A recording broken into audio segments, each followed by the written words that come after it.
Oynuyoruz ve kutu açalım arkadaşlar ve başlıyorum arkadaşlar. İnşallah hepsi çıkar. Ben açmak istiyorum arkadaşlar. Benim adım Hasan bu arada. Hüseyin'in kardeşiyim. Karakter çıkarsa iyi olur arkadaşlar. Bilmiyorum. Yıldız bir çıksa gene kafi demem. Çünkü kafiydi. Arkadaşlar bu arada kardeşim kanala izleyip de abone olmayanlar var. Bak onlara küfür ederim. Lütfen abone olun. Abone olanlara ve like atanlara inşallah Leon ve Croc Evet çıkar. arkadaşlar. Ve arkadaşlar bari iPhone çıktı. Çok kötü oldu arkadaşlar. Yani benim için kötü oldu. Evet açıyoruz abi. Devam ediyoruz. İnşallah çıkar arkadaşlar. Kardeşim kaç senedir oynuyor. Oyuna kendini feda etti. Derslerim çalışmıyor arkadaşlar. Bir karakter çıksın da. Çıkmadı arkadaşlar. Maalesef. iPhone çıktı yani. Küfür edeceğim arkadaşlar. Çok kötü bir şey. Kardeşim Doğru, benim abi, kaç sene biriktirdi onları siz biliyor musunuz?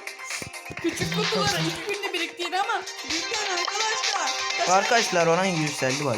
452 oldu. Arkadaşlar. Neyse bay bay arkadaşlar.